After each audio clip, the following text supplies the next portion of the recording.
Assalamualaikum warahmatullahi wabarakatuh. Kawan-kawan semuanya, perkenalkan kami dari sebuah channel yang berkaitan dengan pembelajaran bahasa Inggris yang memfokuskan diri kepada pembelajaran konsep-konsep TOEFL. Kami dari GT Channel atau Grammar Talks Channel yang pada kesempatan kali ini di video yang pertama kami akan mengajak kawan-kawan untuk memahami konsep-konsep yang ada di dalam grammar TOEFL. Kawan-kawan semuanya, sebelum kami menyampaikan materi, terlebih dahulu kami ingin mengirimkan salam hormat kami kepada Bapak Ibu guru yang pernah mewarnai perjalanan pendidikan kami baik dari tingkat dasar, SMP, SMA maupun pada tingkat perkuliahan. Dan salam hormat juga kepada para pengajar. Mohon izin kami ingin berpartisipasi ikut mewarnai perjalanan pembelajaran bahasa Inggris bagi para siswa. Baik kawan-kawan semuanya, pada video-video kami akan menggunakan buku Longman Complete Course for the TOEFL Test, yaitu Deborah Phillips sebagai sumber konten kami.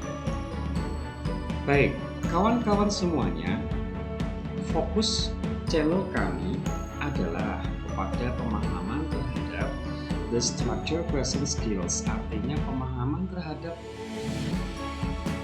grammar, yaitu konsep-konsep yang ada urusannya nanti dengan soal-soal TOEFL.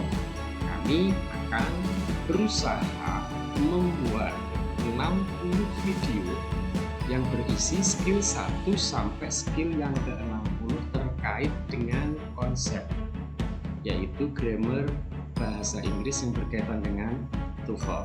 Materi ini harus dikuasai oleh siswa kalau ingin nanti mengikuti yang namanya tes TOEFL. Oke, kawan-kawan semuanya, buku yang akan kami pakai adalah buku ini. Ini kita pelajari satu persatu. Ibarat kita akan melakukan sebuah perjalanan menaiki tangga. Kita harus menaiki tangga pertama dulu agar nanti kita bisa diberi kemudahan untuk memahami soal-soal TOEFL. Oke, kawan-kawan semuanya, di video ini kami akan membahas yaitu skill 1. Skill 1 ini nanti intinya adalah kawan-kawan diminta untuk mencari subjek atau diminta untuk mencari yang namanya predikat. Nah, di skill 1 ini nanti kawan-kawan semuanya, model penulisan soal yang akan nanti kawan-kawan dapati adalah subjek langsung diikuti predikat tanpa ada penjeda di antara subjek dan predikat. Itu nanti dibahas di skill 1. Jadi nanti kalau kawan-kawan menemui sebuah soal yang mana misalkan di sini ada titik-titik terus di sini ada predikatnya, langsung diikuti predikatnya, berarti konsep ini adalah berkaitan dengan skill 1. Langsung saja kita kupas. Kawan-kawan semuanya, untuk bagian pertama itu nanti soal-soal akan dimunculkan dengan menggunakan kalimat tunggal. Kalau buku itu tadi bisa berbicara, buku tadi tersebut akan bilang kepada para pembelajar TOEFL, bilangnya adalah demikian.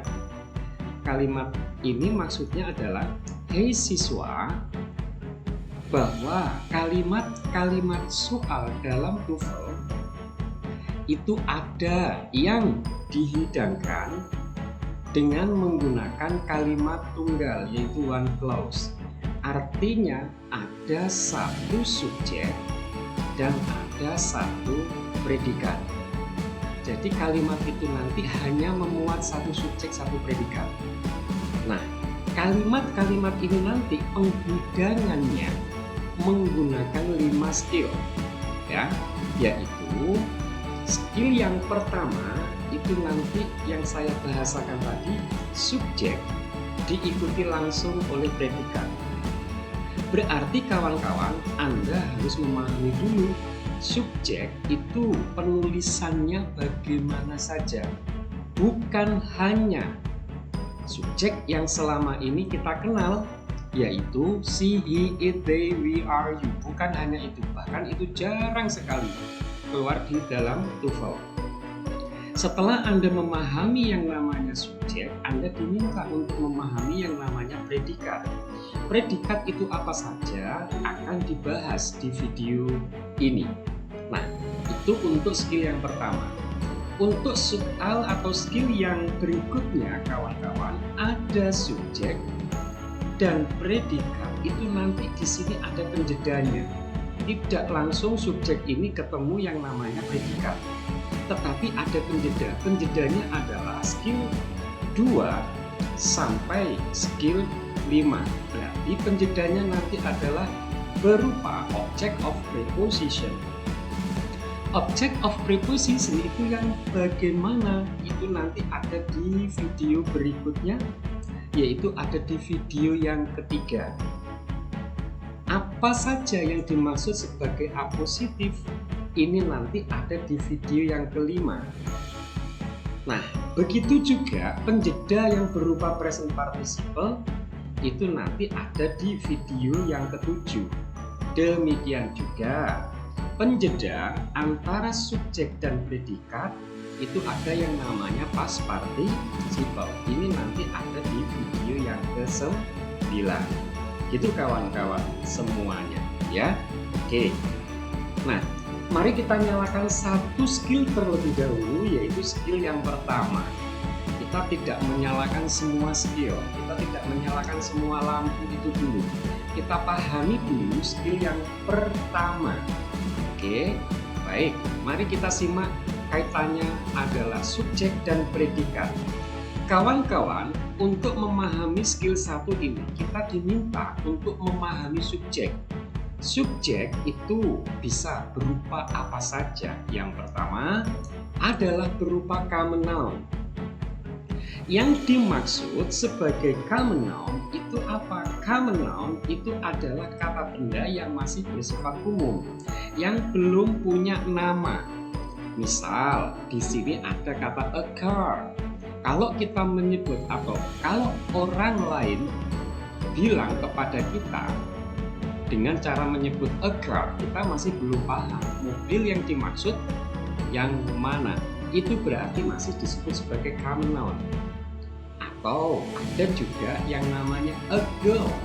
Nah, a car, a girl ini disebut sebagai common noun dan bisa dalam sebuah kalimat nanti bisa sebagai subjek. Ya, jadi model soal yang pertama adalah ditulis dalam bentuk common noun. Yang kedua, kawan-kawan, subjek itu ada yang ditulis dengan cara menggunakan proper noun. Apa itu proper noun? Proper noun adalah nama diri. Jadi nama kita masing-masing itu disebut sebagai proper noun. Tadi a car itu adalah common noun. Kalau ingin menjadi proper noun, ya Anda beri nama mobil itu. Misalnya saya menyebut merek, ada Avanza. Misalnya a girl itu biar menjadi proper noun, Anda kasih nama Harum misalnya. Nah, ini namanya adalah proper noun dan bisa sebagai subjek. Jadi sudah ada 2 model subjek. Model subjek yang berikutnya kawan-kawan adalah berupa pronoun. Pronoun sebagaimana kita pelajari sejak SD itu adalah kata ganti. Ya, ini adalah kata ganti. Kalau Anda tidak mau menyebut Avanza, ganti saja pronounnya yaitu it. It di sini sebagai subjek. Kalau Anda tidak mau menyebut nama Harum, ya sebut saja she. Itu namanya pronoun dan pronoun ini bisa sebagai subjek. Berikutnya kawan-kawan ada ada yang namanya subjek bisa berupa noun phrase. Apa itu noun phrase? Noun phrase adalah pola kata benda yang diawali adjektif, ya. Salah satunya adalah adjektif, ya. Di sini bisa jadi di situ nanti ada adverb dan sebagainya. Dan diawali juga oleh yang namanya determiner. Determiner itu artinya apa? Artinya pembatas. Berarti bisa berupa my. Ini namanya possessive adjective. Kalau saya sudah bilang my beautiful sister, berarti saya membicarakan benda khusus, benda saya saja, yaitu my sister. Atau ada determiner itu yang berupa a atau the, ini namanya adalah artikel. Determiner itu ada yang namanya juga demonstrative adjective. Misalnya this, misalnya that.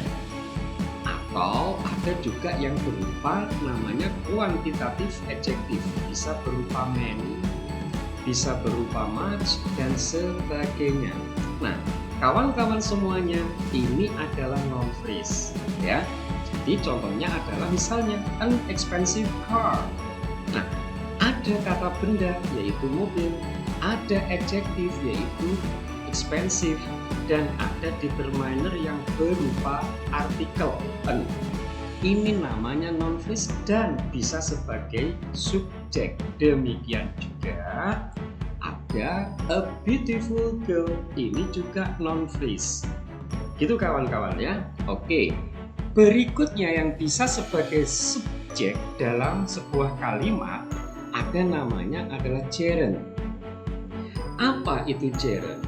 Gerund adalah sebuah kata kerja verb 1 yang ditulis dengan menggunakan in yang difungsikan sebagai benda. Kalau dia adalah benda, berarti dia nanti bisa diposisikan sebagai subjek. Karena apa? Subjek pasti benda. Ini juga benda. Ini bisa sebagai subjek. Demikian juga yang nomor 3, ini adalah benda, berarti dia bisa sebagai subjek. Juga common noun serta proper noun. Nah, kembali lagi kepada gerund, kawan-kawan. Gerund adalah verb ing yang difungsikan sebagai benda. Kalau dia sebagai benda, berarti dia bisa sebagai subjek. Kita buatkan contoh. Listening music is her hobby. Nah, kawan-kawan, Anda fokus di sini. Is itu adalah predikat. Kalau is adalah predikat, kita akan menyebut apa di sebelah kiri ini kalau bukan subjek. Nah, subjeknya berasal dari gerund. Gerund adalah kata benda. Nah, seperti tadi ini. Maka kalau dia benda, berarti dia nanti bisa diposisikan sebagai subjek. Berarti listening music adalah subjeknya. Nah, jadi subjek sebuah kalimat bisa ditulis dengan cara menggunakan gerund. Contoh yang lain adalah seperti ini. Giving smile to others makes us feel peaceful. Nah, kalimat ini ada predikatnya. Ini adalah predikat. Kalau ini predikat, kita akan menyebut apa di sebelah kiri ini kalau bukan subjek. Subjek terbuat dari gerund. Gerund adalah kata benda. Kata benda bisa diposisikan sebagai subjek.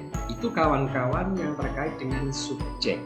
Nah, untuk pola subjek yang lain adalah ada yang namanya noun clause. Oke, kita pahami dulu pengertian dari kata noun clause ini. Noun clause adalah kalimat. Clause itu kalimat. Kalau dia kalimat berarti dia punya satu subjek, dia punya satu predikat.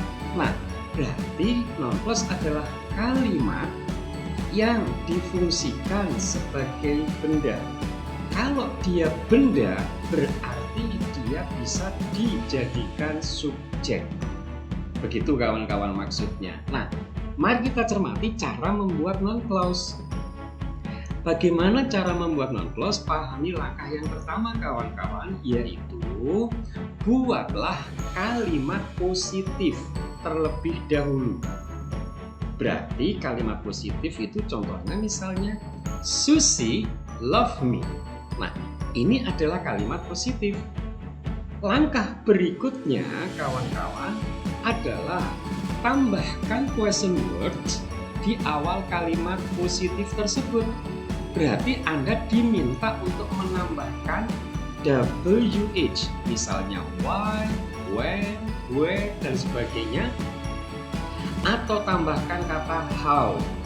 Nah, ini Anda tambahkan di awal kalimat positif tadi, sehingga menjadi begini. Nah, ada kalimat positif, ini kalimat positifnya. Ini kalimat positifnya. Anda kasih yang namanya warna merah ini. Warna merah ini namanya adalah question words. Maka inilah yang disebut sebagai noun clause. Oke, sehingga kawan-kawan, pola dari noun clause itu adalah WH atau how plus subject plus predikat.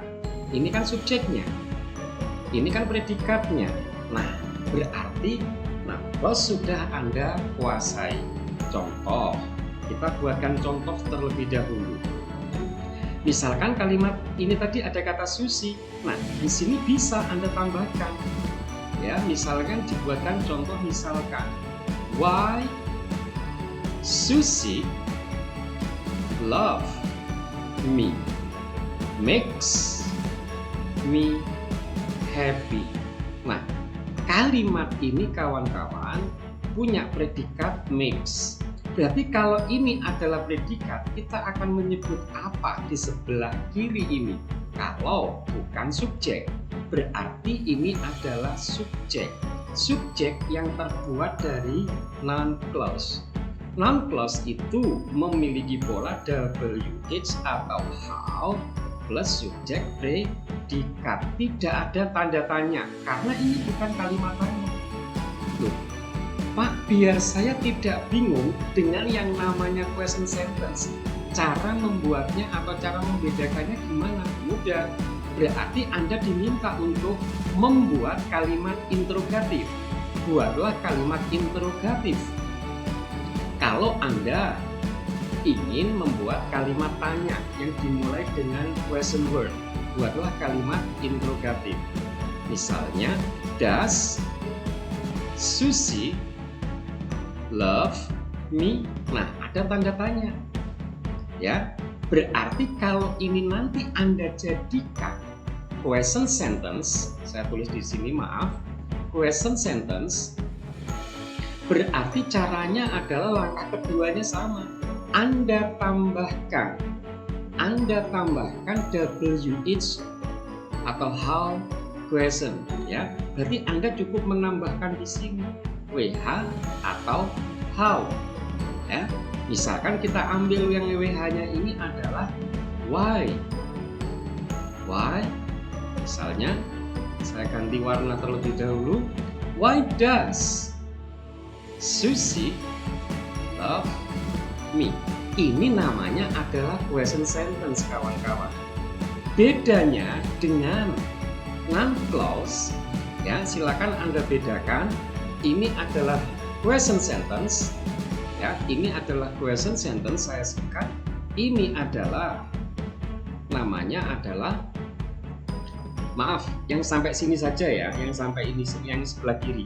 Ini namanya adalah noun clause. Jadi bedanya setelah WH dalam question sentence ada kata bantu.